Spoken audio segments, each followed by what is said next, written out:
Mesdames, Messieurs, bonsoir, ravi de vous retrouver. Bienvenue dans votre journal de 22 heures. Voici les principaux titres.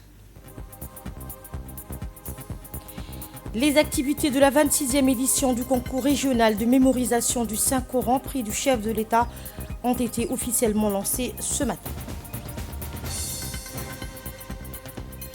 Et la guerre entre l'Iran et Israël s'intensifie avec la participation des États-Unis. Le président de la République, Ismaël Omar Guelleh, a ce dimanche en fin de matinée eu des entretiens téléphoniques avec l'émir du Qatar, Cheikh Tamim Ben Hamad Al Thani, dans le cadre de son engagement continu à soutenir les nations arabes du Golfe confrontées à des attaques armées de l'Iran.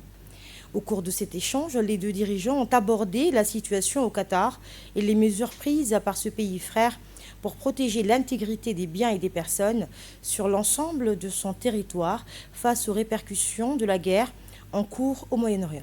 Cheikh Tamim Ben Hamad Al Thani a profité de ce contact pour informer le président Guelleh des dispositions mises en place par les autorités qataries afin d'assurer la sécurité et le bien-être de la population ainsi que le fonctionnement normal du pays.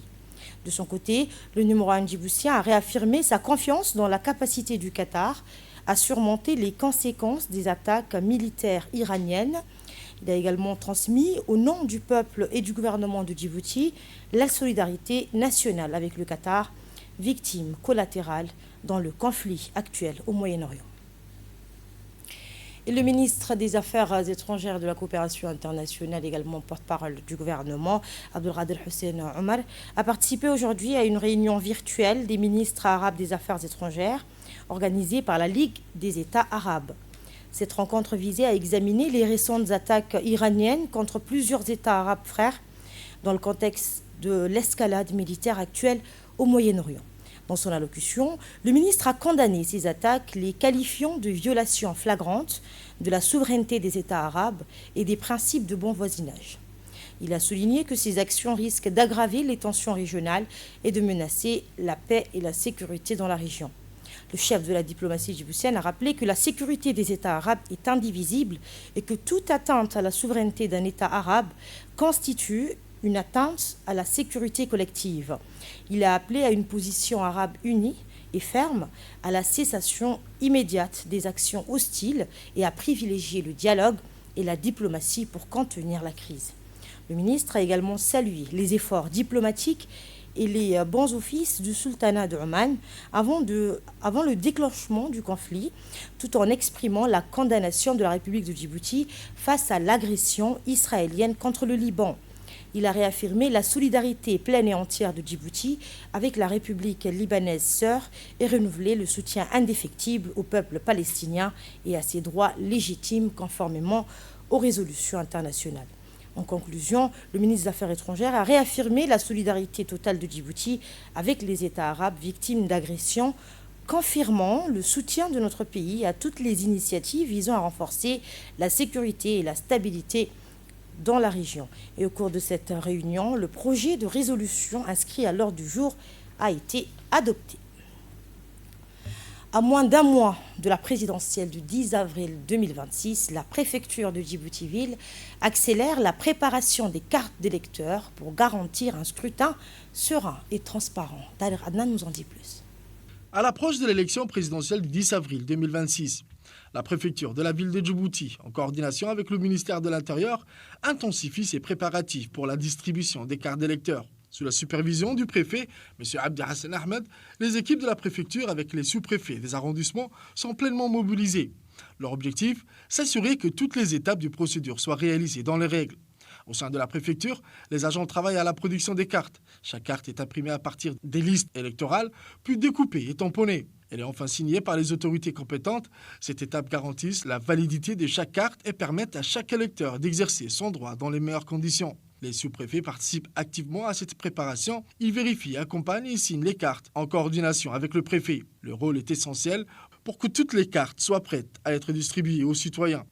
Le préfet et les sous-préfets procèdent eux-mêmes à la signature des cartes, marquant ainsi l'une des dernières étapes avant leur mise à disposition. Une opération qui illustre la mobilisation de l'ensemble des autorités locales et nationales pour un processus électoral transparent. Une fois cette phase achevée, les cartes seront progressivement disponibles dans les sous-préfectures pour tous les électeurs. Dans ces dynamiques, le ministre de l'Intérieur, son Excellence M. Seyd Nour Hassan, s'est rendu à la préfecture, accueilli par le préfet et les sous-préfets des arrondissements. L'objectif, définir ensemble les modalités d'acheminement et de distribution des cartes, ainsi que les mesures de sécurité à mettre en place. Le ministre a insisté sur la coordination entre les équipes du ministère et de la préfecture pour garantir une opération fluide et sans retard. Les discussions ont également porté sur le transport sécurisé des cartes et sur les gestes à adopter pour une remise efficace aux citoyens. Cette concertation permet de s'assurer que chaque étape de la production à la remise des cartes soit réalisée dans les meilleures conditions. Elle garantit également que tous les électeurs inscrits puissent récupérer leurs cartes à temps et voter en toute sérénité. Le ministre de l'Intérieur, M. Seyd Nour Hassan, a rappelé que la réussite de cette opération est une condition essentielle pour un scrutin organisé et a réaffirmé l'engagement total des autorités pour un processus électoral accessible à tous. Et pour en parler, j'ai le plaisir de recevoir sur ce plateau la préfète adjointe de Djibouti-Ville, Mme Halima Hassan Ibrahim. Bonsoir, madame. Bonsoir. Et merci d'avoir accepté notre invitation. Merci. Madame la préfète adjointe, à l'approche de l'élection présidentielle du 10 avril prochain, pouvez-vous nous faire un récapitulatif de l'état d'avancement de la préparation et la distribution des cartes d'électeurs? Bonsoir Madame Asma, merci encore à vous de nous avoir donné l'occasion en cette période importante pour nous, la préfecture, de pouvoir nous adresser directement et donner quelques explications bien sûr à nos concitoyens. Merci encore une fois. Et en ce qui concerne les travaux relatifs à la préparation de cartes électeurs, effectivement, il se déroule dans de bonnes conditions. Déjà de réception de cartes électeurs de la part du cabinet du ministère de l'Intérieur. Le préfet de la ville de Djibouti a pris des dispositions nécessaires afin déjà d'entamer les opérations techniques et administratives au niveau du cabinet de la préfecture. Donc par rapport à ces travaux, la première étape a consisté déjà à la production de cartes proprement dites, la personnalisation en fonction, bien sûr, sur la base de cartes d'électeurs, sur la base de listes électorales, bien sûr, qui ont été arrêtées. Suite à la production, il y a eu, bien sûr, comme on appelle, l'impression de ces cartes électeurs. Ensuite, l'équipe, l'ensemble de responsables de la préfecture se sont mobilisés pour pouvoir procéder à la signature au niveau du cabinet de la préfecture.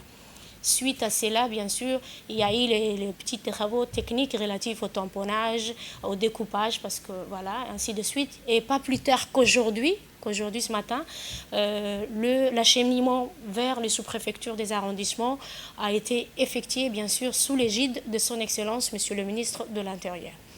Et concrètement, quel rôle joue, on l'a vu à l'instant, la préfecture de Djibouti-Ville dans l'organisation de ces élections? Oui, effectivement, la préfecture déjà joue un rôle central dans le préparatif des élections en général et notamment dans le cadre de ces élections présidentielles qui sont prévues pour le vendredi 10 avril 2026. Et donc le préparatif commence déjà l'année préélectorale, c'est-à-dire déjà depuis janvier 2025 avec les inscriptions sur les listes électorales jusqu'à le 30 septembre 2025.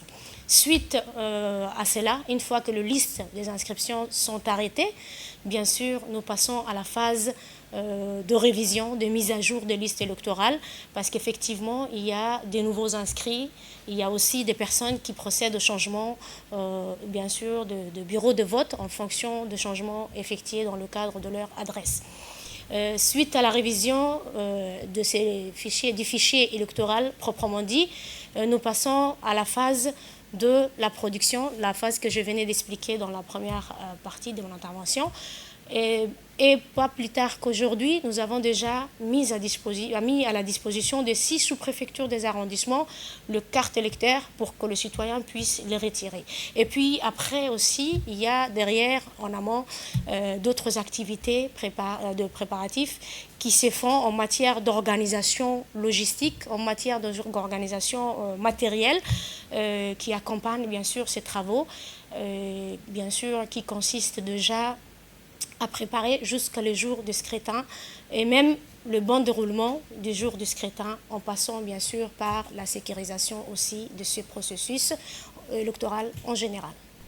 Et enfin, quelles recommandations ou messages voulez-vous transmettre aux Djiboutiens ou Djiboutiennes? Oui, merci. Pour nous, la préfecture et bien sûr le ministère de l'Intérieur, c'est une occasion pour nous ce soir de pouvoir nous adresser directement à la population, à nos chers citoyens, pour informer et rappeler encore une fois que désormais les cartes électeurs sont disponibles au niveau de 6 sous-préfectures des arrondissements de la ville de Djibouti, que de demain, nous les invitons à venir récupérer, à retirer leurs cartes électeurs, bien sûr, dans le 6 sous-préfectures et surtout les arrondissements de proximité, en étant munis de leurs pièces d'identité, ce qui facilitera bien sûr les recherches pour ceux qui sont inscrits pour la première fois et d'autres de pouvoir récupérer. Surtout par expérience, nous avons l'habitude d'observer que les concitoyens attendent le dernière minute pour récupérer et nous insistons encore une fois et rappelons à ce qu'il serait préférable et nous les invitons à le récupérer dans le plus tôt possible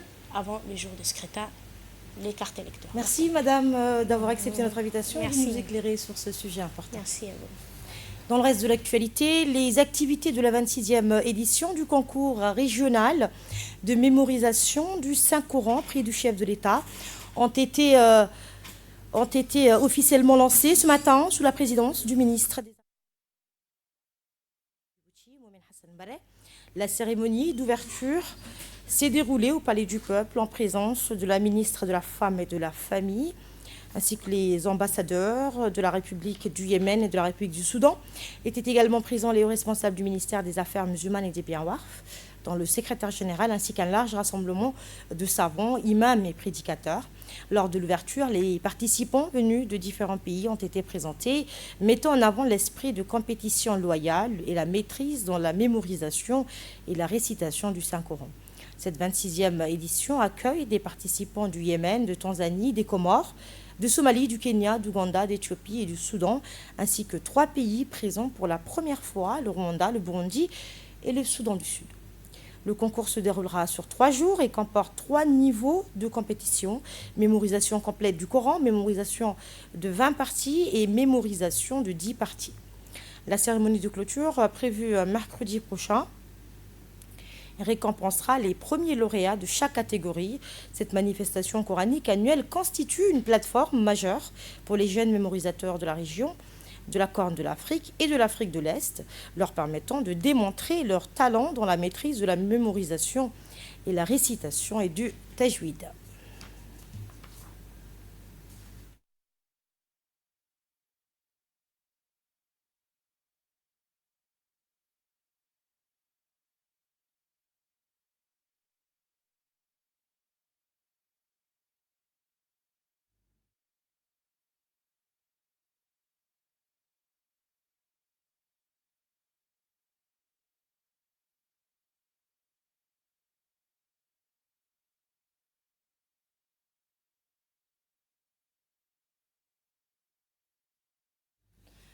Et dans son discours, le ministre des Affaires musulmanes et des biens waqf, Mohamed Hassan Barre, a souligné que cette rencontre autour du Saint-Coran témoigne de la place élevée du livre sacré dans le cœur de nos peuples, ainsi que des liens de fraternité, de coopération et de foi qui unissent les pays participants. Dans cette optique, le ministère accorde une attention particulière, a-t-il dit, à la mémorisation et au tajwid du Saint-Coran, veille à élever le niveau des professeurs du Coran à Djibouti et organise des concours nationaux, soutient les écoles et centres coraniques afin de former une génération attachée à sa religion, fière de son identité et convaincue du message de modération et d'équilibre. Et poursuivant son allocution, le ministre a exprimé sa grande satisfaction d'accueillir dans le pays l'élite des mémorisateurs du Coran venus des pays frères et amis. Le ministre a profité de l'occasion pour remercier chaleureusement le président de la République pour son haut patronage de ce prix généreux et pour son soutien continu à toutes les initiatives contribuant au service du Saint-Coran, à la consolidation des valeurs religieuses et au renforcement de la population des savants dans la société. Et enfin, le ministre a adressé un accueil chaleureux aux jeunes participants qui ont honoré la cérémonie en portant le livre d'Allah dans leur cœur et en participant avec un esprit de compétition dans le bien. Et à l'issue du discours du ministre, les activités de la 26e édition du concours régional de mémorisation, récitation et tajwid du Coran, prix du président de la République, ont officiellement débuté sous la supervision d'un groupe de savants et spécialistes du Coran présidé par le cheikh Mahmoud Ahmed Obsiye. Et voici un aperçu du concours lors de sa première journée. أحل لكم ليلة الصيام الرفث إلى نسائكم هن لباس لكم وأنتم لباس لهن وإذ أوحيت إلى الحواريين أن آمنوا بي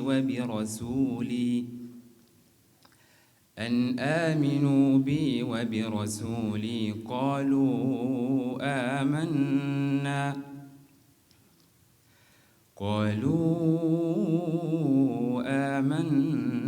واشهد بأننا مسلمون.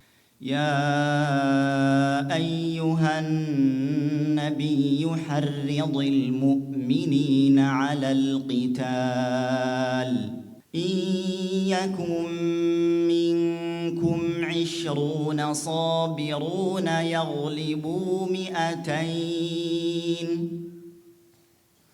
وإن يكن منكم 100 يغلبوا 1000 من الذين كفروا بأنهم قوم لا يفقهون.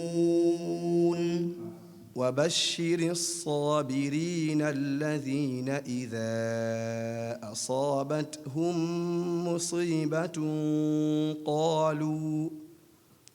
قالوا إنا لله وإنا إليه راجعون. Également dans l'actualité, le ministère de la Jeunesse et de la Culture, en collaboration avec les ministères de l'Intérieur et de la Santé, a procédé ce dimanche au lancement officiel de la campagne nationale de sensibilisation sur la lutte contre la drogue et pour la sécurité routière lors d'une cérémonie organisée à Djibouti-Ville. Cette initiative s'inscrit dans la volonté du gouvernement de renforcer la prévention face à 2 défis majeurs, la consommation de drogue, particulièrement chez les jeunes, et les accidents de la route liés à l'usage de substances psychoactives. La cérémonie s'est déroulée en présence de Madame la ministre de la Jeunesse et de la Culture, du ministre de la Santé, du ministre de l'Intérieur, ainsi que du président de la commune de Belhoz, de la sous-préfète du 1er arrondissement et de nombreux responsables institutionnels, partenaires, leaders communautaires et représentants des organisations de jeunesse. Dans son allocution, la ministre de la Jeunesse et de la Culture a souligné que la lutte contre la drogue et l'insécurité routière constitue une priorité nationale, nécessitant une mobilisation collective et une action coordonnée entre institutions, communautés et jeunes. La campagne sera déployée dans les centres de développement communautaire de Djibouti-Ville et des régions qui serviront de lieu de sensibilisation et de mobilisation pour les jeunes et les communautés. Pour la mise en œuvre de ce programme, mais aussi ce programme qui concerne la santé publique, la sécurité de la jeunesse et de la population. Cette campagne qui va débuter aujourd'hui au CDC de Hadidide va s'étaler dans les différents CDC de la capitale ainsi dans les régions pour sensibiliser, mais aussi mettre en place des jeunes ambassadeurs de la lutte contre le drogue, mais aussi pour la sécurité routière. Prenons la parole, le ministre de la Santé, Dr Ahmed Rabel Abdillah, a souligné l'importance de protéger la jeunesse contre les dangers des substances psychoactives. Il a mis en garde contre leurs effets néfastes sur la santé et leurs liens avec l'insécurité routière, rappelant que la jeunesse constitue la véritable richesse du pays. La campagne sera déployée, a-t-il dit, dans les centres de développement communautaire afin de renforcer la prévention et la sensibilisation. Le ministre de l'Intérieur a quant à lui insisté sur le fait que la sécurité routière est l'affaire de tous et qu'elle nécessite une mobilisation collective. On écoute le ministre de l'Intérieur, M. Cyril Nouhassan. Je remercie donc mes collègues ministres de la Jeunesse et le ministre de la Santé ici présents qui m'ont donc invité à cette réunion importante pour que je puisse effectivement partager pendant quelque temps, effectivement, les soucis que cette problématique cause à notre jeunesse, cause effectivement à l'avenir de notre pays. Après ces salutations cordiales et le fait d'avoir donc salué également aussi cette collaboration intersectorielle, le thème de la lutte contre les stupéfiants, il est large. Effectivement, aujourd'hui, il est lié à la sécurité routière, mais il est beaucoup plus large et il fait beaucoup de dégâts. Nous n'avons pas dans notre pays cette culture, c'est un phénomène nouveau qui nous vient de l'extérieur et qui nous est rapporté par des personnes étrangères. Que ce soit tous les matins, midi et soir, nos hommes en uniforme, que ce soit la police, que ce soit la gendarmerie, que ce soit les douanes qui sont au niveau des frontières, ils mènent donc une lutte inlassable parce que c'est un danger pour notre donc, jeunesse et pour notre population. Comme le ministre donc, de la Santé avait dit précédemment, notre pays, on n'exploite pas de pétrole. La richesse que nous avons, c'est notre jeunesse. Et cette jeunesse doit être sauvée. Et si nous sommes des parents, nous savons l'importance que représente la lutte que nous devons mener contre ce fléau. C'est vrai que dans notre collaboration intersectorielle, il y aura également aussi, il y aurait normalement effectivement le ministre du Transport et le ministre de la Justice. La justice est également aussi un département important qui participe effectivement à cette lutte contre donc, ce fléau. De son côté, la ministre de la Jeunesse et de la Culture, Dr Hibou Moumena Assoué, a donc rappelé que la lutte contre la drogue et l'insécurité routière est une priorité nationale. On l'écoute. Un grand honneur de vous accueillir aujourd'hui ici. Nous sommes là pour répondre à notre responsabilité de pouvoir travailler, collaborer ensemble, Inch'Allah, pour s'attaquer à l'utilisation des drogues, des stupéfiants et les conséquences néfastes que ça peut avoir, aussi bien chez les jeunes que chez la communauté en général. Donc, je pense que nous avons travaillé en coulisses énormément. Nous avons préparé ce travail pour que ça soit un travail vraiment bien structuré, avec une programmation bien stricte, pour que les équipes techniques puissent mener ce travail au sein des CDC. Et prioritairement, moi je dirais, comme public cible le jeune, mais les jeunes sont vraiment au centre de la communauté et un pourcentage majoritaire. Et je pense que tout jeune qui a des problèmes de santé mentale, ça touche aussi bien la maman que le papa. Donc nous avons cet intérêt commun de pouvoir protéger la santé mentale et physique de jeunes et de pouvoir les empêcher, en tout cas les sensibiliser, les prévenir contre les dangers très graves qui peuvent aller jusqu'à la perte de la vie de nos jeunes et qui peuvent impacter négativement et moi je dirais même dramatiquement les familles et les communautés en général. Donc ici aujourd'hui nous sommes à carte 1 et carte 2, donc nous voulons sensibiliser les jeunes, les communautés. Cette campagne va continuer et plus particulièrement ce que va faire le ministère de la Jeunesse, c'est de pouvoir, aujourd'hui on peut le dire, mettre en place ces comités nationaux qui va pouvoir coordonner les travaux et qui va pouvoir faire très régulièrement les comptes rendus et évaluer le résultat de cette campagne. Je pense que la société civile est importante aussi pour qu'elle soit mobilisée.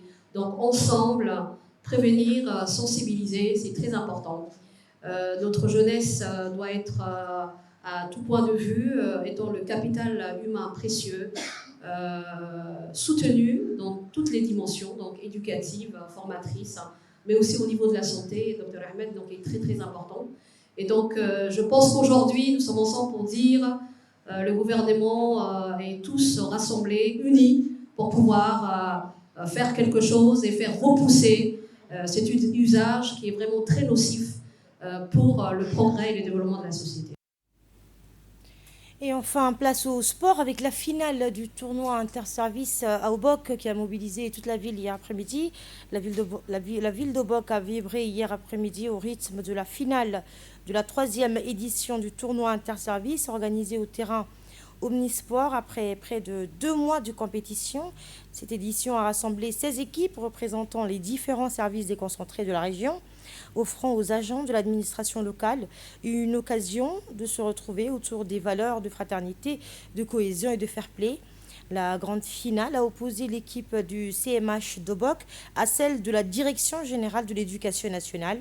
Après un match disputé et intense, c'est l'équipe de la Direction générale de l'éducation nationale qui s'est imposée et a remporté le trophée de cette 3e édition.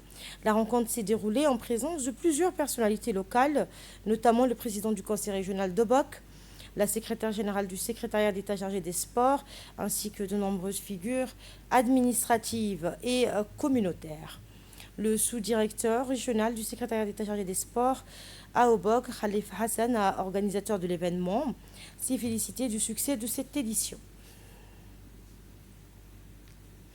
Et la guerre entre l'Iran, Israël et les États-Unis s'intensifie. De nouvelles frappes ont visé des installations pétrolières près de Téhéran, tandis que l'Iran a riposté par des missiles et des drones contre plusieurs pays du Golfe. Les combats se poursuivent également au Liban, faisant craindre une extension du conflit dans toute la région.